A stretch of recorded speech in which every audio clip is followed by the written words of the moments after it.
Pokemon X and Y were released in 2013, and they introduced just over 60 new Pokemon to the series. While that number is a little less compared to previous generations, the overall quality of the newcomers was nothing short of top-notch. Gen 6 gave us a surplus of unique and creatively designed Pokemon, including those with the new Fairy type and those which introduced new mechanics to the franchise. A lot of these guys have become some of our favorites of all time, so let's take a trip back to 2013 and rank our top 10 favorite Pokemon from the Kalos region.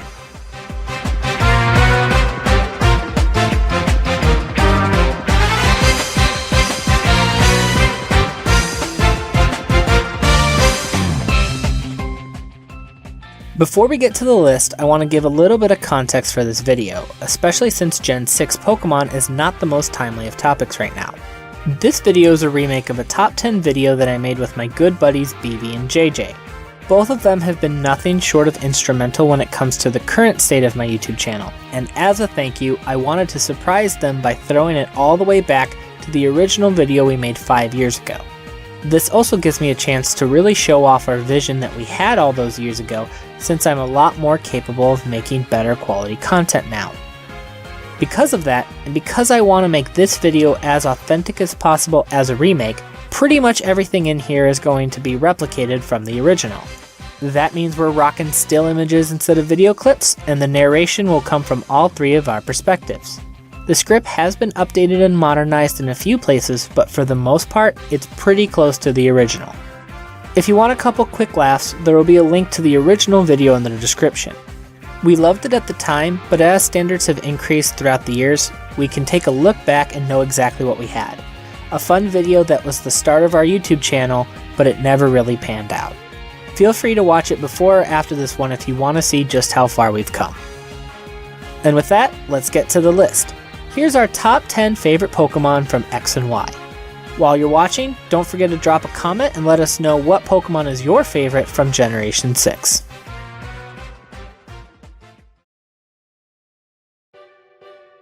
Kicking off the list at the number 10 spot is Clawitzer. Clawitzer, a pure water-type Pokemon along with its pre-evolution Clauncher, is one of the more visually unique Pokemon found in Kalos. A shrimp-like Pokemon with a claw several times the size of its body makes it look intimidating, and it's no slouch in battle either. Clawitzer is one of two Pokemon, the other being Mega Blastoise, to get the ability Mega Launcher. This ability amplifies the power of Pulse-type moves, such as Water Pulse or Dragon Pulse. This gives Clawitzer a huge amount of damage potential while also giving him solid type coverage since Mega Launcher affects several different moves.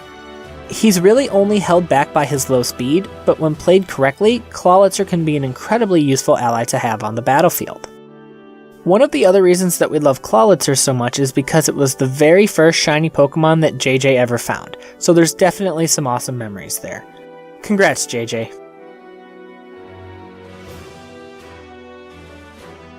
Taking the number 9 spot is Klefki. Klefki is a completely original and unique Pokemon. He's a fairy key set that somehow floats. How can you not love this level of creativity? According to Klefki's Pokedex entry, this guy loves roaming the ground to search for dropped keys so he can hold them. Klefki is actually so good at this that the people in the Pokemon universe give him their keys because they know they'll be safe with him. In battle, Klefki has access to the Prankster ability, which gives priority to status moves. Luckily, he's also gifted with a deep move pool that can completely take advantage of this ability. For example, players might want to get a preemptive paralysis off with Thunder Wave, or they might want to roll the dice and swagger an opponent to confuse itself in hopes of causing massive self-inflicted damage. Klefki also has the versatility to run a defensive set with a plethora of priority options, such as Reflect and Light Screen. Giving Klefki the Light Clay item to hold can create a wonderful set of walls that will protect other Pokemon switching in, since it extends the length of these effects. Speaking of protection, Klefki's Steel and Fairy typing makes it immune to Dragon and Poison moves, while still resisting 9 other types, making it a solid defensive wall on any team. Klefki has mediocre offensive potential with its attack stats being subpar, but with access to moves like Play Rough, Foul Play, and Flash Cannon, there's just enough there to be a slight threat to an unsuspecting opponent, especially if Klefki has inflicted some sort of status that prevents it from retaliating. For its incredible youthful role on the battlefield and its unique visual design, Klefki is well deserving of being our 9th favorite Pokemon from X and Y.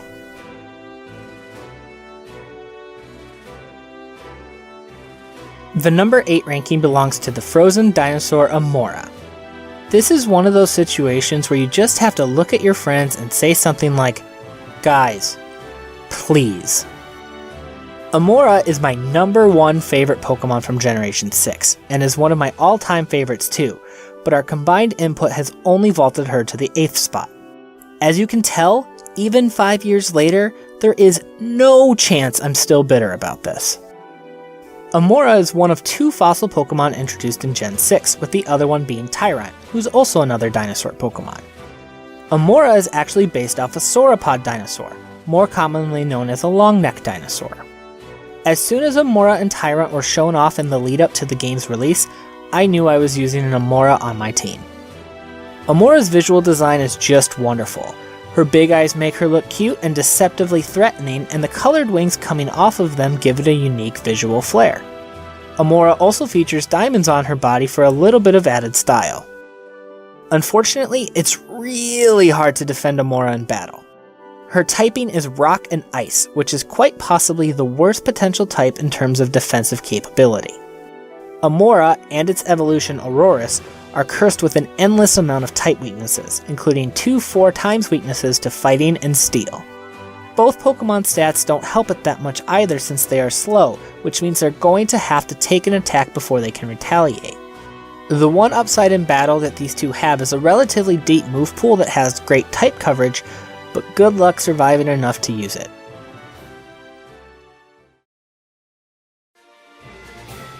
Clocking in as our 7th favorite Pokemon from X and Y is Goomy.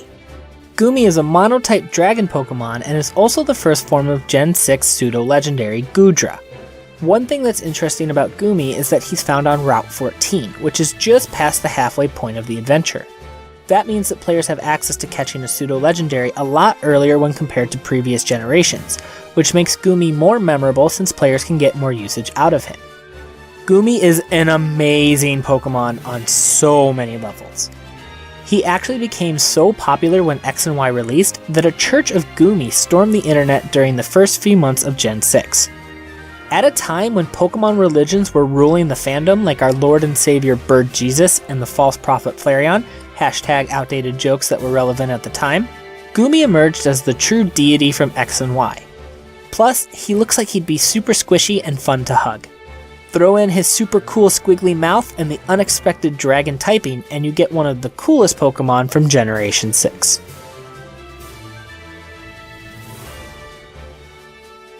The number 6 position for our favorite Pokemon from X and Y belongs to the spooky pumpkin Gourgeist. He's a dual grass and ghost type Pokemon whose name is derived from the word poltergeist. Gourgeist is a fun Pokemon because he has a unique size mechanic. This Pokemon can be found in 4 different variations: small, average, large, and supersize. The size of the Gourgeist determines its stat spread, where smaller ones are faster and larger ones are more powerful. This makes him a very flexible option on the battlefield, which is further exemplified by his phenomenal move pool. Should a player have a small Gourgeist that can outspeed an opponent to inflict statuses? Or how about a larger Gourgeist that runs Shadow Sneak to make up for the speed loss? The flexibility that he has makes battles with him very dynamic, with just a hint of the unknown that adds an extra layer of depth and excitement. Gourgeist's Pokedex entry also demonstrates how absolutely sinister this guy can be. The Pokedex entry from Y states that it enwraps its prey in its hair like arms. It sings joyfully as it observes the suffering of its prey. That description perfectly encapsulates its visual design and typing, which shows just how much creativity Gourgeist has and how twisted he is, making him one of the best Pokemon found in the Kalos region.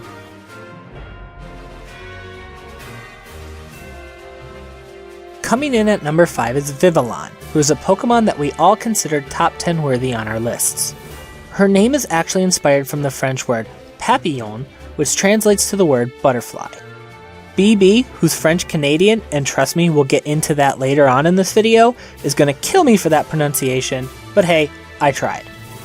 Vivillon has become a bit of a surprise hit amongst fans since Gen 6 debuted, and that's probably because a bunch of people used her early in the adventure because she evolves quite quickly. Vivillon is a parallel to how older fans, myself included, feel about Butterfree, a very recognizable Pokemon that is priceless early on with a neat visual design. Punctuating this is Vivillon's unique characteristic that allows her to have numerous color combinations. These colors are determined by which region the Vivillon originally comes from.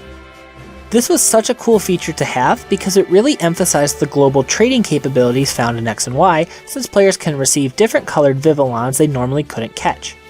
When the three of us were playing through X and Y for the first time, we were baffled that each of us had a Vivillon that was colored differently until we found out about this mechanic. In battle, Vivillon can be outright scary if it has a chance to set up. With access to a move like Quiver Dance, which raises special attack, special defense, and speed all at once, Vivillon can surprise opponents as a sweeper despite its relatively low stats. She also has access to the Compound Eyes ability, which increases the accuracy of its moves. This means that Vivillon is one of the few Pokemon capable of using otherwise risky status moves, such as Sleep Powder, that could in turn allow it to set up with Quiver Dance. The phrase, "if looks could kill," perfectly describes Vivillon's deceiving potential in a fight.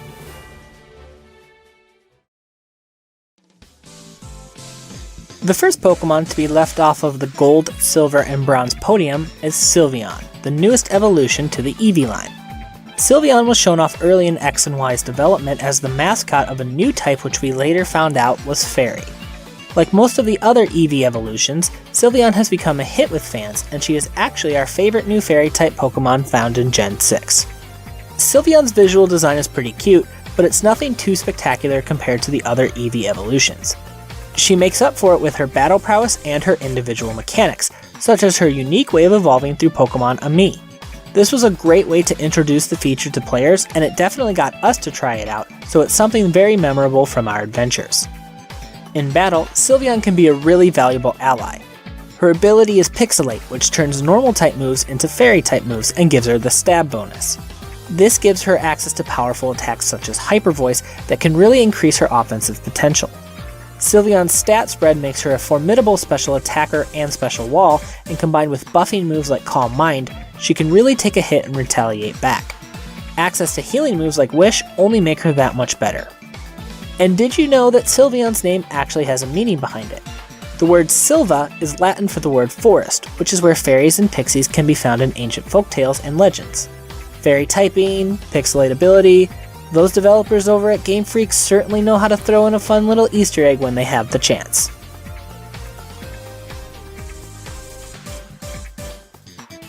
For our number 3 spot, we have to take you back to BB's initial playthrough to adequately describe why Malamar is the one that takes it. It's time to spice things up with words. Imagine a young Canadian man, in his prime at university, playing Pokemon on his 3DS for the first time since the Gold and Silver era. He bravely walks into the tall grass found around Route 8's dangerous cliffside, when alas, he sees an innocent floating squid named Inkay after a wild encounter. Stunned that a squid would be on dry, airy cliffs and not near any water, he pauses for a second to closely examine the creature before deciding that he must catch it. With a few button presses, BB throws out the Pokeball of Destiny at the squid. It rocks back and forth once, then twice. And then, in an instant, the ball closes shut and falls to the ground. The young Canadian looks down at the screen on his 3DS to ponder the spoils of his capture, before suddenly pumping his fist into the air in celebration of his newfound companionship during this difficult journey. Through trials that can best be described as walking through a fiery hell, Inkay placed his trust in BB to overcome all obstacles throughout the Kalos region. In no time at all, Inkay gained the strength necessary to reach his final form, Malamar.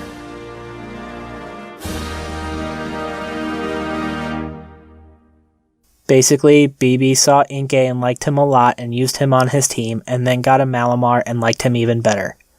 Also, BB is Canadian. It has no impact on the story. I just thought you might want to know that. Back to modern day reality, Malamar is a dark and psychic type Pokemon which was a unique type combination at the time before Hoopa came along. Its moveset leads it to have a ton of endless potential that works well with its typing. Malamar can be used as a support Pokemon with moves like Swagger, Reflect, Light Screen, or Hypnosis, but he can also fulfill the role of an attacker with options like Psycho Cut, Foul Play, and Superpower. Combined with its ability Contrary, which reverses the effect of stat drops, Malamar can be absolutely scary when he sets up. Malamar also has a unique way of evolving from when it's an Inkay, which may take players a while to figure out. Inkay will only evolve when the physical 3DS is held upside down after reaching level 30. Pokemon X and Y is able to implement this method of evolution thanks to the 3DS's internal gyroscope feature. That alone gets Malamar a bunch of creativity points, but the total package makes him our number 3 pick.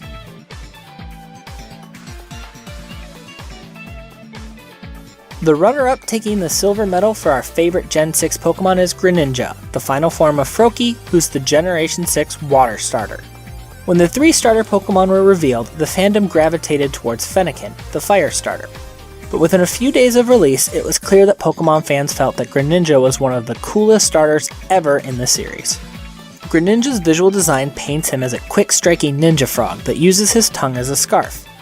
Even the pose seen in his official artwork and in-game model gives off the appearance of being cold and calculated, and that motif follows through to battle. Greninja has incredibly high speed, and has both good physical and special attack, which gives him a lot of offensive options. His lackluster defensive stats do make him a bit of a glass cannon, but it makes him really fun to use when battling. Greninja's hidden ability is Protein, which allows him to change his typing to the last move he used on the battlefield.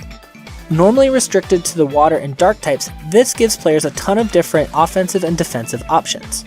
Any move that Greninja uses automatically gains a 50% attack boost thanks to Stab, because Protein changes the type of the move before it activates. This means that Greninja's type coverage is nearly unmatched, because even weaker moves will always gain that power boost, and it plays well with his speed since he'll almost always go first. That speed even grants him defensive and support options on teams. Because he'll go first often, players that are able to predict an incoming move can change his type to either grant him an immunity or a resistance. Greninja's type will also change when using non-damaging moves such as spikes or toxic spikes, which gives him a unique way to set up hazards or scout opponents' teams. It's a neat gimmick that makes him dynamic and unpredictable in battle, and it lands him at the number 2 spot of our top 10 favorite Pokemon in Kalos.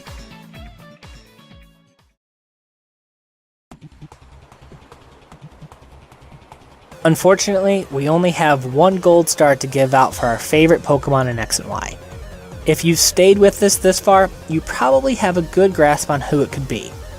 The title of the best Pokemon found in the Kalos region goes to Amora. Yeah, that's right, baby. This isn't our past community top 10 channel. The Ice Princess has laid claim to her rightfully earned throne that should have been hers years ago.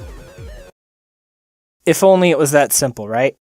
Luckily, the Pokemon that does get the title is also one of my favorites, and it pretty much crushed any other challengers when we voted on these back in the day.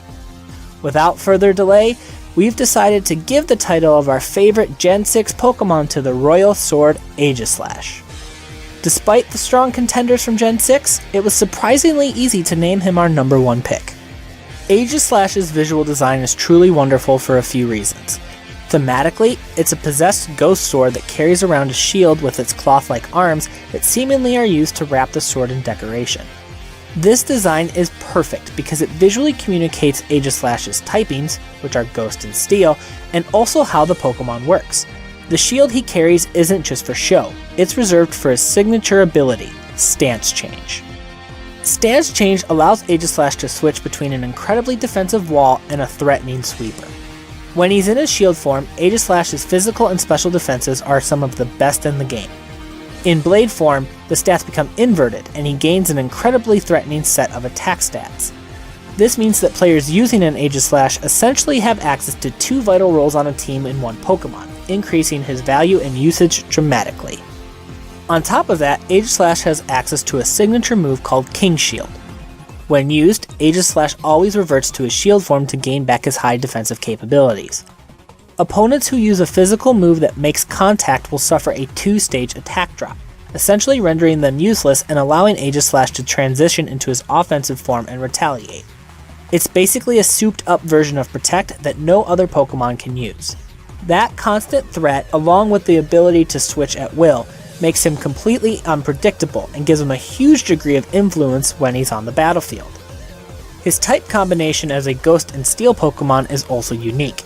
This combination is great because it gives him only a handful of weaknesses while maintaining a couple of immunities. Ghost is generally a great type to have offensively, and the Steel typing makes him super effective to the newly introduced Fairy type. His move pool is also deep, with access to strong stab attacks like Shadow Claw, Shadow Ball, Iron Head, and Flash Cannon. Shadow Sneak is also a great move for revenge killing, since it mitigates his lackluster speed while utilizing his high attack stats. Aegislash has access to wonderful setup moves like Swords Dance, and he even has great type coverage with moves like Rock Slide, Aerial Ace, and Brick Break. This deadly combination of offense and defense, coupled with his unique typing, his concept, and his visual design, make Aegislash our absolute favorite Pokemon from Generation 6.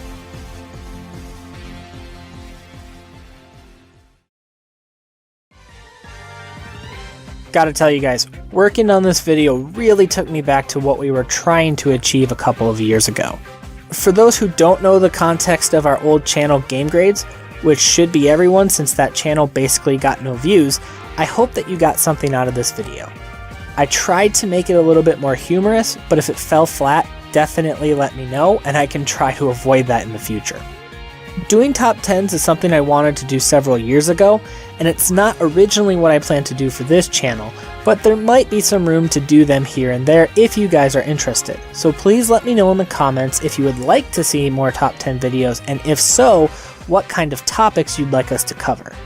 I'm sure I can get BB and JJ on board to do some more top 10 lists, especially if I'm the one writing the script, but if not, I can always do them solo. Thank you guys for watching and sticking with me. I know I tried something a little bit different this time. It would still be great if you could like the video, subscribe to the channel if you haven't already, and if you really like the video, please consider sharing it so we can help the channel and the community grow. I know I say it every video, but you can also find me at Twitter at super_mallow, and that link will also be in the description. I haven't forgotten about the designing for Super Smash Bros. Ultimate series, and I'm currently working on the 3rd episode, so hopefully it will be up in a few weeks. Until then, we'll see everybody next time.